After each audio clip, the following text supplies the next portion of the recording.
I will be discussing two important security tools, AppArmor, which protects Linux systems, and HTTPS, which secures communication over the web.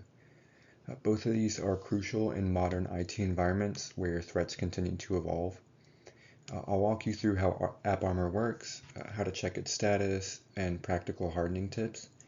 I'll also go over HTTPS, explaining the necessity of it, the risk of its insecure counterpart, HTTP, and how to properly configure it on Windows IIS and Apache on Linux. We'll finish with a specific hardening recommendation that can be applied right away.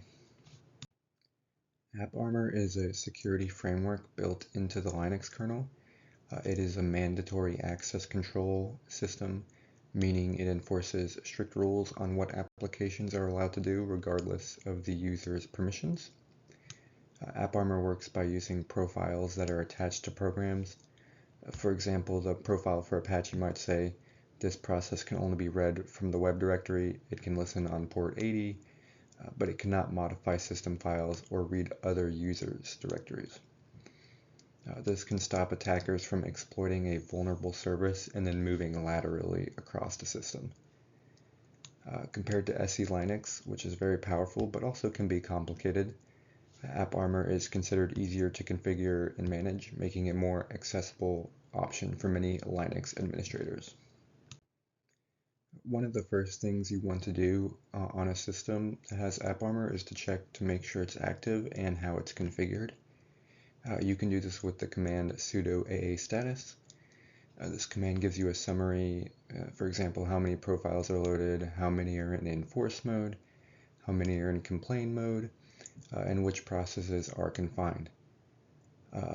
You might see different outputs like 110 profiles are loaded, 102 are in enforce mode, 8 are in complain mode, and this just gives you information that tells you AppArmor is active in protecting the system.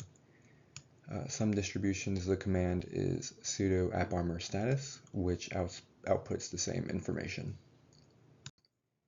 The first hardening recommendation is about using the right profile modes. When you create or modify a profile using AppArmor, always start in the complain mode. This way AppArmor will log violations but won't block them. That gives you time to test and adjust without breaking the application.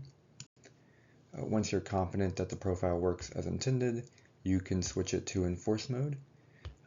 That's where the real protection is because AppArmor will actively prevent the application from performing unauthorized actions. The second recommendation is to create a least privilege profile for critical services. For example, your Apache web server should only be able to read from certain logs and bind to certain ports.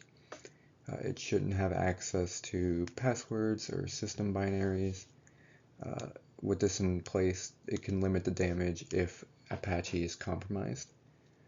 Another recommendation is to automate and monitor. Profiles should be deployed consistently using configuration management tools like Ansible, Puppet. Logs from AppArmor should be forwarded to a central SIEM system so you can detect policy violations easily.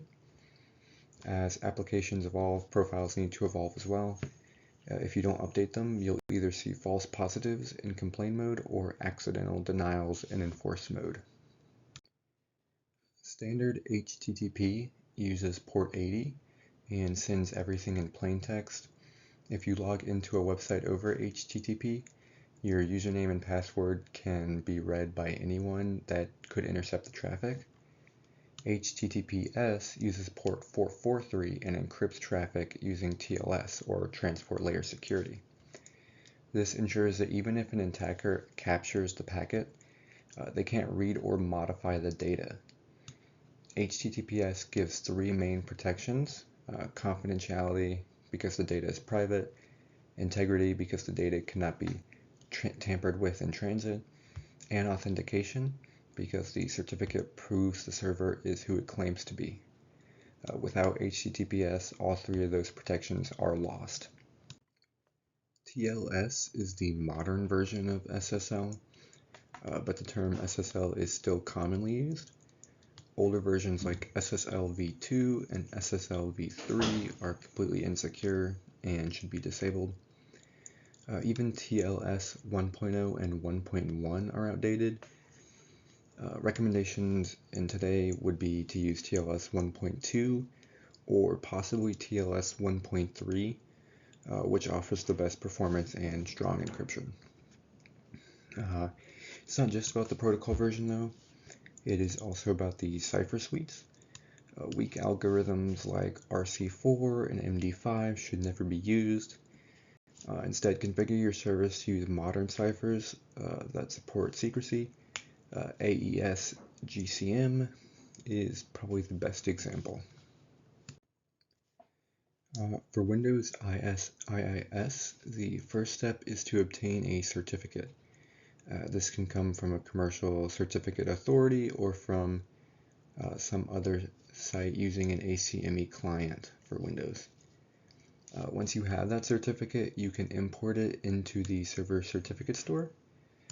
Then you can open the IIS manager, select the website, and add a new HTTPS binding. You'll specify the port 443 and choose the certificate that you installed. Once that's done, your site is accessible through HTTPS. The final step would be to redirect HTTP traffic to HTTPS so that users don't accidentally connect insecurely. In IIS, you can do this by checking the Require SSL box and setting up a URL rewrite that automatically forwards all requests to HTTPS. The first hardening recommendation for IIS is to always keep Windows and IIS updated. Microsoft patches IIS regularly, and running outdated software is a very big risk. Second, I would recommend enforcing a strong TLS settings. Disable TLS 1.0 and 1.1, and leave only TLS 1.2 or 1.3 enabled. This ensures that your server won't negotiate insecure connections. Third, I would enable HSTS, which stands for HTTP Strict Transport Security. This tells browsers to always use HTTPS, even if the user types in HTTP. Finally, minimize your attack surface by removing unnecessary IIS modules. To configure HTTPS on Apache, it starts by enabling the mod SSL module. This adds SSL and TLS support to the server. Then you would configure a virtual host block for port 443. Inside that block, you can set SSL engine on and point to your certificate and private key files. For Apache hardening, I would recommend 3 key steps. First, use mod security, which is a web application firewall that filters malicious requests and blocks common attack patterns like SQL injections. Second, trim down Apache by disabling modules that you don't need, and make sure Apache runs as an unprivileged user. This easily reduces the damage if your service is compromised. Third, harden the TLS settings in Apache's configuration. You would want to disable SSL v2, v3, and TLS 1.0. You would set your SSL protocol to only allow TLS 1.2 or 1.3. And then use strong cipher suites. Enable the OCSP stapling for better certificate validation, and enforce the HSTS headers to protect from downgrade attacks. Just to go over a couple of quick commands for each service. For AppArmor, you can use sudo AA status or sudo AppArmor status to see which profiles are active and how many are in enforce mode. To switch a profile into enforce mode, you can run sudo AA enforce and then reload your service. For HTTPS, you can check a server's TLS configuration by running OpenSSL sclient. This shows whether the service accepts TLS 1.2 and what certificate it presents. These commands are very helpful for quick audits and troubleshooting. For summary, AppArmor provides process confinement on Linux by using enforce mode, writing least privilege profiles, and automating monitoring. You can greatly reduce the risk of compromise. HTTPS is essential for all modern web communication. It ensures confidentiality, integrity, and authentication, but you need to enforce modern TLS, configure your servers properly, and apply extra hardening measures on ISS and Apache. The next steps would be to take these recommendations and apply them. Always test your configurations before deploying them, and over time these practices become part of a good security baseline.